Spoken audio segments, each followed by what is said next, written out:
Hello, good evening, everybody, and a very warm welcome to our public talk this evening. Welcome to our YouTube channel, to our Facebook channel, and we all hope that soon we can also welcome you and see each other again in our premises. But for now, we continue online with our talks, and the talk this evening will focus on the benefits of prayer. As we put it here, as you can see, the benefits of prayer, we could talk about this really for hours and days, because it has many different aspects that you could focus on, and including scientific studies on benefits of prayer, on patients, for example. But the idea today is to focus on some of the aspects that the Spiritist teachings explain us. But before we start, as always, we begin our activities with a short initial prayer, and I'd like to invite you to join me for that. So let's calm down for a moment and forget about all our worries if possible, and just concentrate on this moment that we can spend together and reflect together. And I would like to ask God and our mentors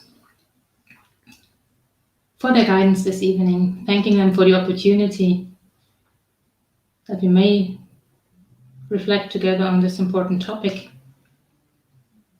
and may the inspirations help us on our pathway. So be it. So, thanks very much for joining. Thanks for your interest. And I would like to start giving you an example of the benefits of prayer and the effects a prayer can have, that we find in the book Nos Solar, as many of you will be familiar with. Nos Solar, which is the first book of a series called Life in the Spiritual World. It is written by the Spirit André Louise through the mediumship of Chico Xavier. And I will just, a second, voila, talk to you about this example, where the Spirit of André Louise, he actually, in all these books, which started with the book Nos Solar, explains what happened after he returned to the spiritual world, after his death. So what did he encounter once back in the spiritual realms? And at the beginning, he tells us that his situation was very dire. He had a very challenging situation due to the way that he had led his life before. So he spent more than 8 years in a darker area, where he really encountered lots of problems and struggles, and had difficulties to understand his own situation, and he wasn't really sure how much of the time he was really aware of what was happening, and really in a difficult situation. And this culminated in a way that at some stage he really felt he had no strength anymore. He was completely desperate, because on Earth, while incarnate, he had been a doctor and had quite a good material life, had his family, and was well considered, and all of a sudden he found himself in a situation where he didn't know what to do, where he didn't know how to find help, and where he really reached a point where he was completely desperate and had the impression that he had no strength anymore to go on. And at that very moment, he remembered the past, his past life and his childhood, where his mom had taught him prayers, and he was remembering, oh, maybe there is really a bigger being, a supreme being, a God that is directing everything that is happening. So he started praying to this God and asking for help. And he stayed in prayer, he doesn't know for how long.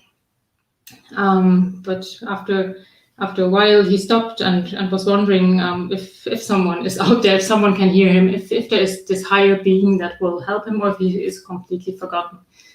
And at that very moment, he describes that he could see an elderly man coming towards him and reaching out to him, offering help.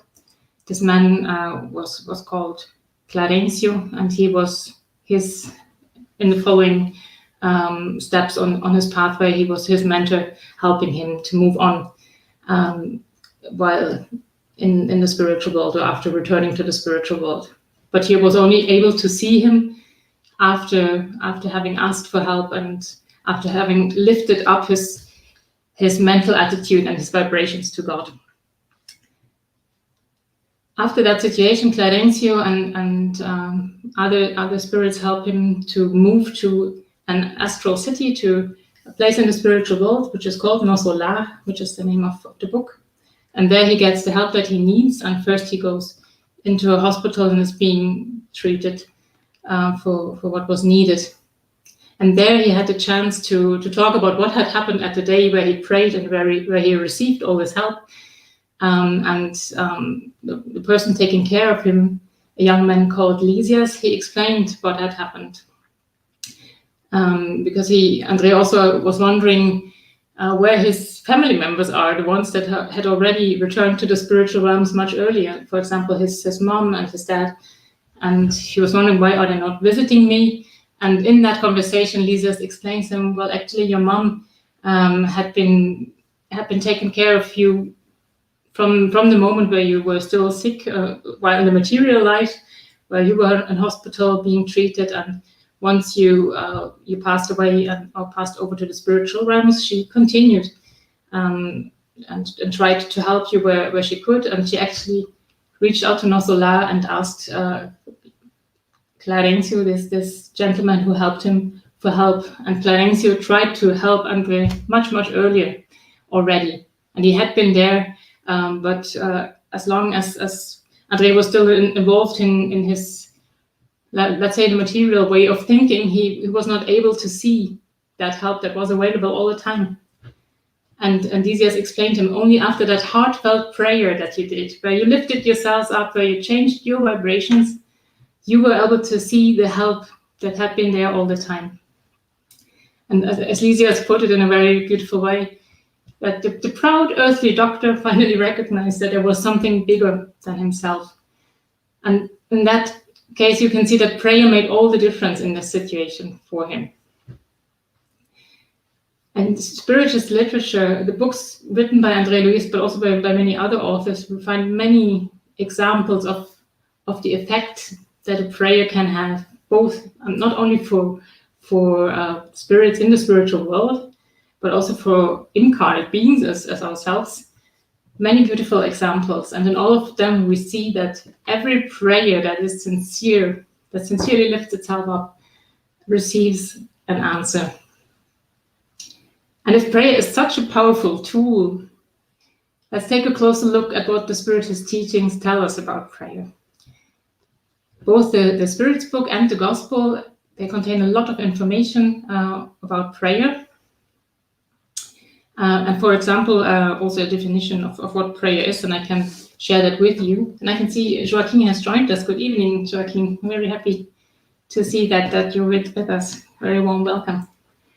I share with you what the Spirit's book says in question 659, where Allan Kardec asks the high order spirits about the general character of prayer. What is the general character?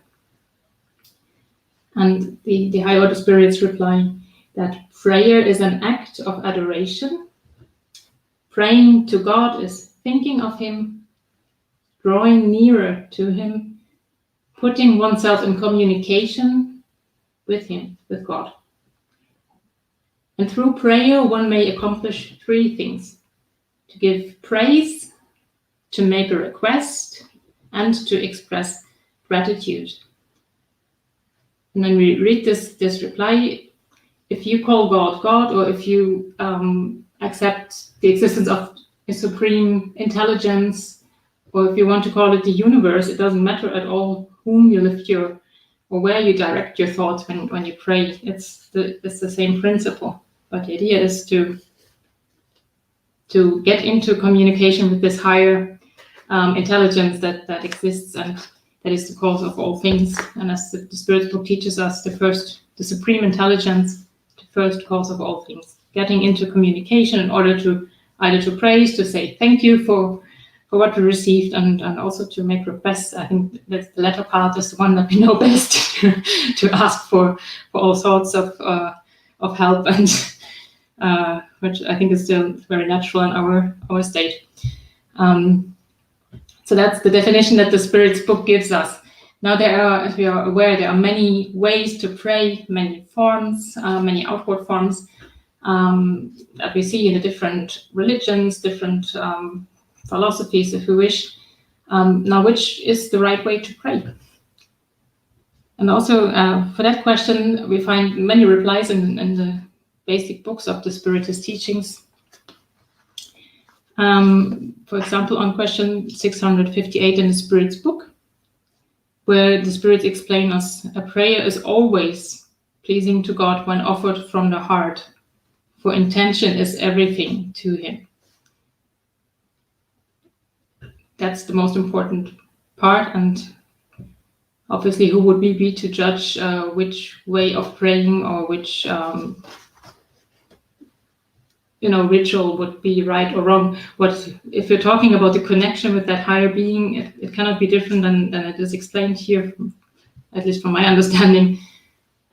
The importance is our intention. The importance is that it is sincere, offered from the heart, as the Spirits tell us here. And the Gospel according to Spiritism, it dedicates 2 entire chapters only to this topic of prayer. Good evening, Alice. Nice that you could join us as well. Very warm welcome.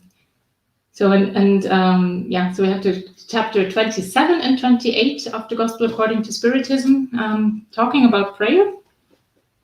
In chapter 27, Allan Kardec summarizes, taking the Gospel, several texts of the Gospels by Luke, by Matthew, by Mark, as a starting point where they summarize Jesus' teachings on prayer, and Allan Kardec puts it that way, that Jesus clearly defined the quality of prayer. He said the outward form and the way that people might be seen in public is nothing. It has no meaning, because again, we're talking about this inner connection that we want to establish with the supreme intelligence, with God. So it is important for us to establish that, as he says, pray in secret, pray where you find a calm place, but it's not important that you are seen or following certain rituals for that, if this is not coming from your heart. Before praying, if you have anything against another, forgive them. This is also known from the Gospel, and it's very well explained here. Of course, if we have sentiments that are contrary to charity and to love, and we want to establish that loving connection to God, it will be very difficult, right? So the recommendation is that we first settle our disputes that we might have. But also not saying that we should not be allowed to send out any prayer as long as we had a chance to ask for forgiveness, if that's not possible right now. But at least in our mind to calm down and try to reconcile, at least mentally, before praying. So in order to really have this calm heart to do it. And also, it's not important to put our prayer into many beautiful words, but the importance is really in the thought sent out. Finally, pray with humility, recognizing our position as an imperfect spirit who's talking to our to the higher being, and also recognizing that nothing in life happens without God's permission, right? And that takes us to a very important question. Can we, through prayer, simply change the course of things? Just because we asked for something, all of a sudden we will not have those difficulties any longer. Well, if you look at our own situation, we might already have the answer.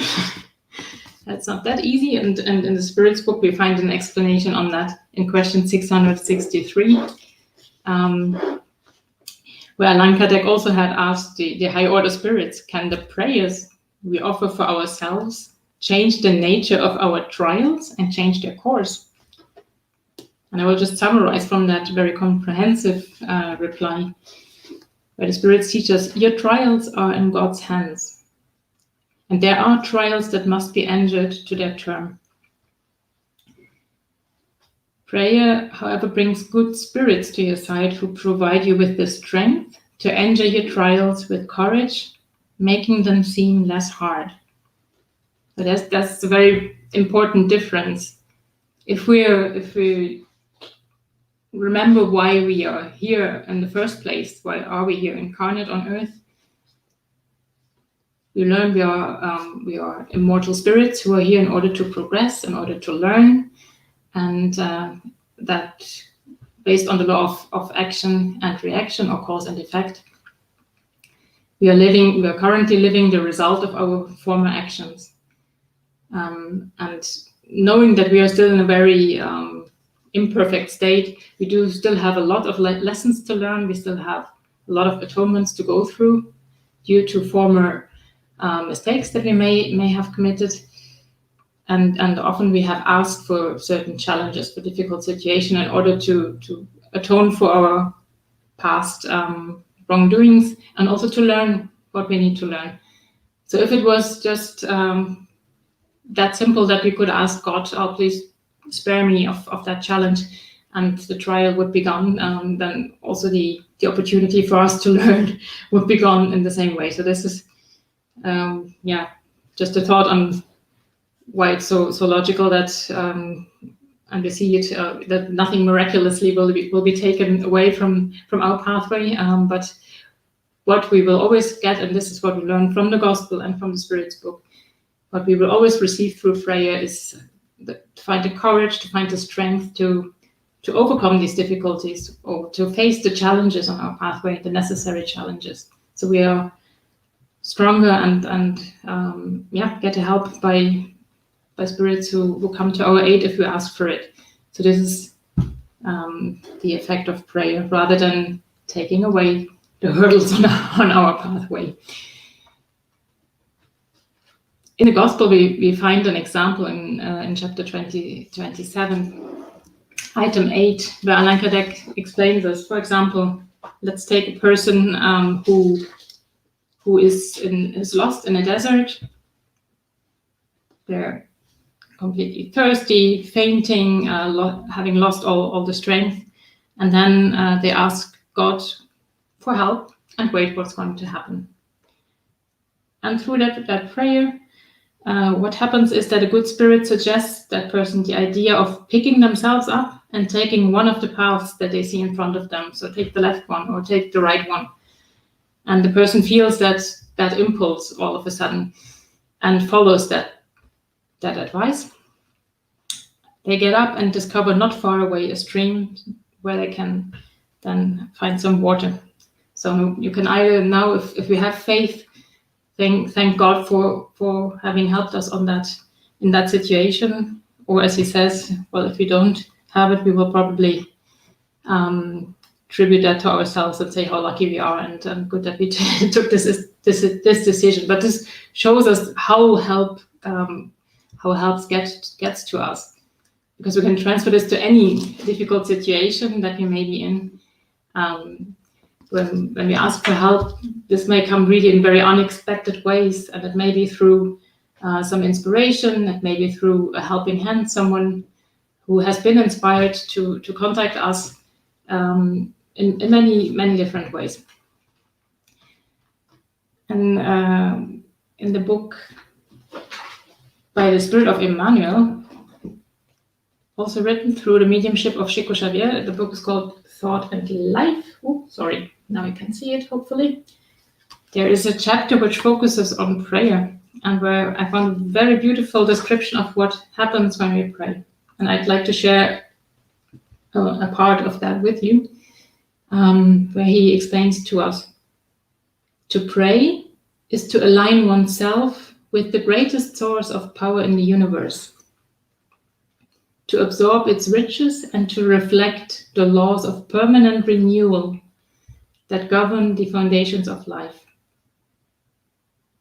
Prayer gives a spark to the hidden energies of the heart and releases them by the living and image-forming power of thought. In turn, these images ascend to the higher spheres, touching the minds of both invisible and visible entities around us. As a result of this contact, we will receive answers from the divine plane, for the all-merciful Father manifests himself through his children who express his divine goodness. And later on he explains that these divine, there are sublime servants who assist us, who assist with the soul's evolution, renewing emotions and thoughts through which one progresses. So all this happens when we pray, and this also leads us to a question that Allan Kardec asked in Spirit's book, in question 660. Does prayer turn us better? Does prayer make us a better person? And the Spirits explain, yes, because through prayer we will receive impulses that help us to elevate our vibrations, to elevate our thoughts, and to make decisions based on those vibrations. So making us better, not in a sense to compare us with others who do not have the habit of praying. This is not meant by that, but making us better compared to our own selves a few weeks ago, a few months ago, a few years ago. We're all here trying to get there, trying to improve ourselves, and prayer is really that powerful tool that can help us. And as he summarizes it, the process of prayer is the highest means of interchange between earth and heaven. Which I think is a very, very beautiful text by the Spirit of Emmanuel. If you're interested in exactly how this process happens of prayer, the Gospel according to Spiritism also helps us with that, really explaining us on a physical level what happens when we pray. We find this in the Gospel according to Spiritism in chapter 27, item 10, where Allan Kardec explains us the process of prayer and how the thought is transmitted that we send out. And he explains that we need to understand, first of all, that all of us, both incarnate beings and also discarnate beings, are immersed in the universal cosmic fluid. That André Luis that I mentioned earlier, he explains this universal cosmic fluid as us being everything that exists, being immersed in it like fish in the ocean. So we're all immersed in this cosmic fluid. And when we send out a thought, this fluid receives an impulse from our will, and the universal cosmic fluid is the vehicle that will take our thought and transport it.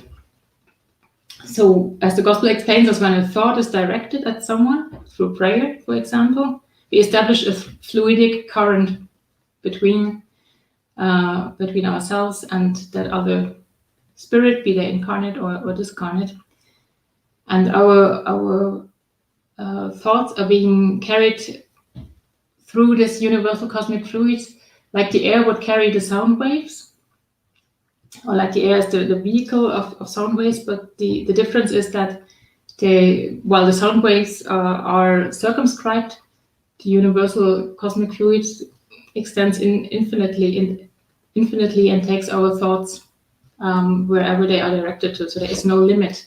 So we don't have to worry about whom we pray to. Where is, for example, Jesus? If we address Jesus, am I able to reach him? If we address our thought sincerely, it will reach whoever we are addressing it to.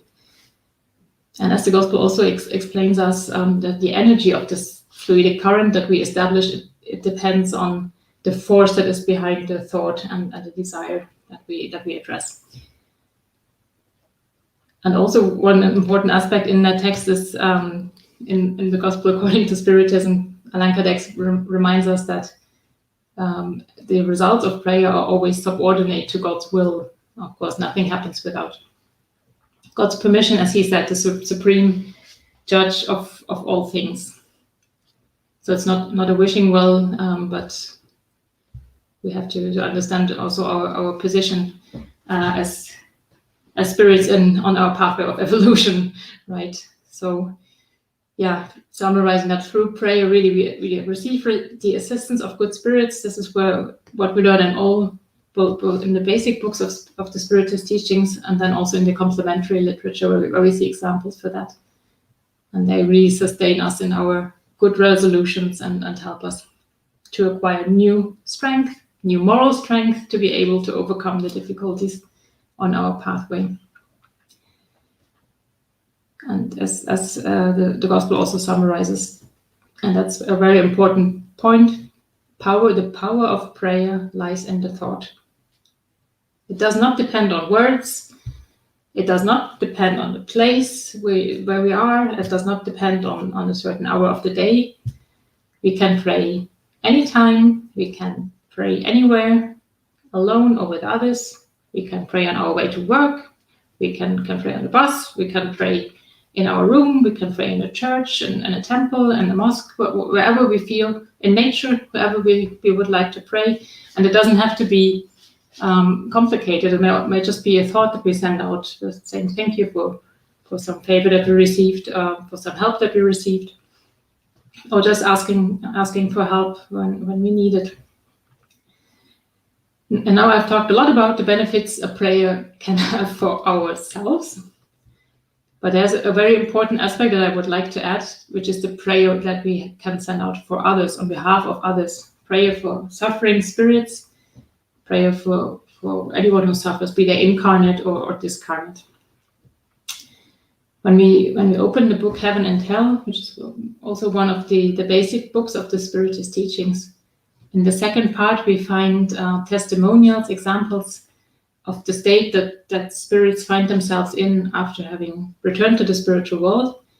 And when we take the chapter of suffering spirits, for example, which explain how their situation is at the moment, nearly all of them ask, in their communications, they ask for prayers. Nearly all of them ask for prayers. And both the Spirit's book and the Gospel according to Spiritism explain us the importance of intercessory prayer on behalf of others and the effects, which both books explain, telling us that, first of all, it is consoling, for example, for a suffering spirit who realizes someone is thinking of him or her, and sending positive vibrations, sending thoughts of fraternal love, of charity, of help. So it is consoling to see you're not forgotten, you're not alone. And then also, which is also very important, it helps suffering spirits to find new strength, it reanimates them to continue on their pathway, to try and get up and try to move on. So this really has an effect which is felt by the Spirit. So whenever we know of someone who might need a prayer, it's a very good idea to pray for them and ask for help. And also the Spirit's book on question 662 explains to us how we can, through prayer, attract good spirits who will cooperate and help that person that we pray for, or that discarnate spirit. And there's much more explanation on prayer in the Spirit's book if you're interested in studying it. And I think especially in the current situation where we are in, there is a lot we can do through prayer. There are many people are going through challenging situations, many are struggling. And of course, prayer is not the only tool we have to help, and I'm not suggesting that this should be all we could do to help anyone in any situation, but often we are finding ourselves in a situation where we think, what can I do for this and that person, or for this and that group of persons? Sometimes prayer is all we can do, but this is something very useful. So I'd like to really encourage all of us to remember that. Emmanuel, in his book Our Daily Bread, which is a book full of messages, short messages that help us to reflect about life. One of the messages focuses on intercessory prayer, and he puts it that way: intercessory prayer is one of the most beautiful acts of fraternity that exists. And I think it's sometimes not valued enough, or we do not always remember, perhaps. Well, at least taking it from my point of view, it's it's really a powerful tool that we have, where we can help a lot.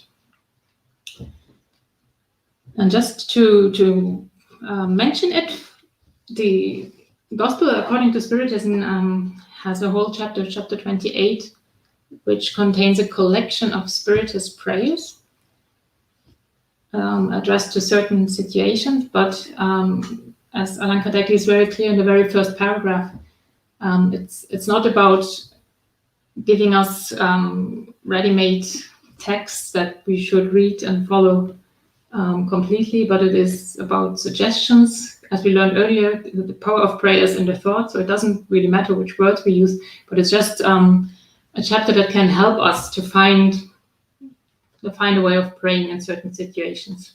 Suggestions, but not meant as guidelines that are put in stone. But for those who are interested, it's worth having a look at those as well. And getting closer to our end, I would like to share a text with you that I liked very much. Just trying to find back to my screen that I can share with you. I'm actually sharing it with you, now that I can see it, but I just have to go forward.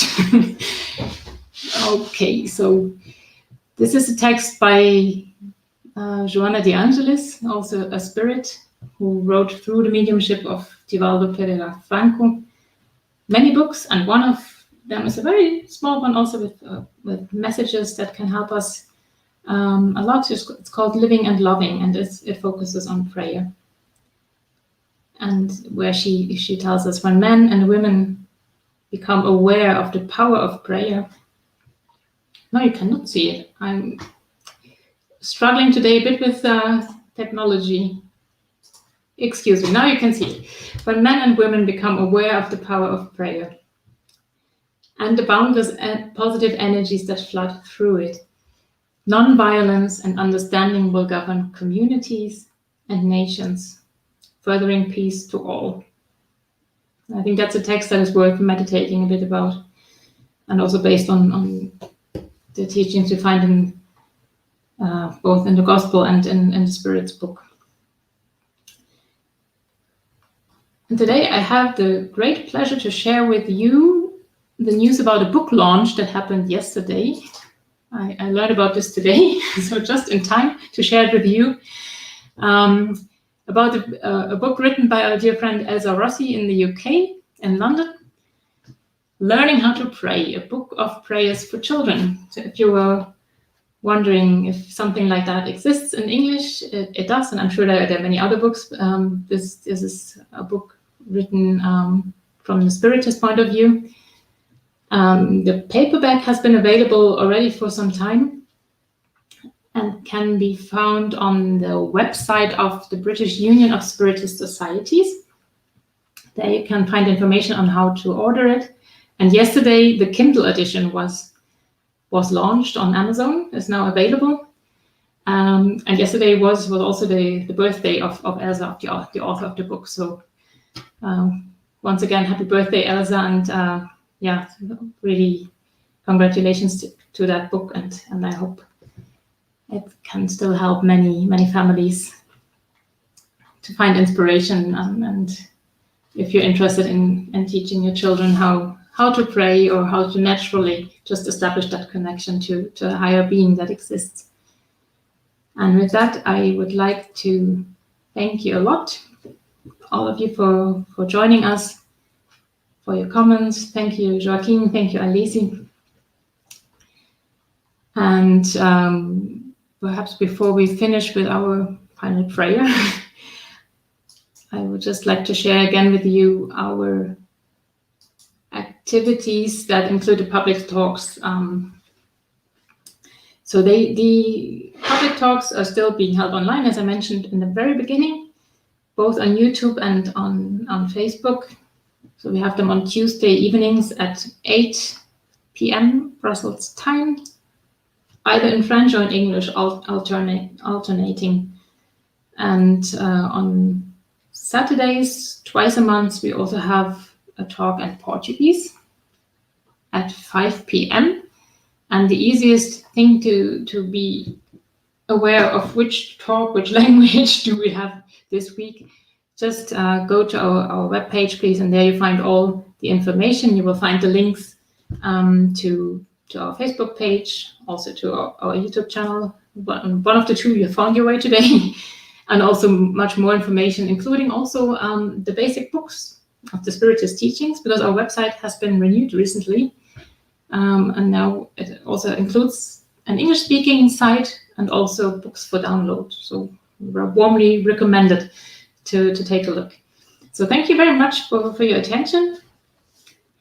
Thanks for joining us, and let's finish this moment, these reflections, with our final prayer. I would like to thank God for this opportunity that we have of studying together, of reflecting together about such an important topic, about such an important and powerful tool that can help us in many difficult and many different situations. And I'd like to take this opportunity and share these vibrations of fraternity, of peace, with all of those who are in need of help, those who are struggling, those who look for something to hold on to. May everyone receive the help that is possible. So be it. Thank you very much, and see you next time. And next Tuesday, we will continue with a French-speaking talk. Take care.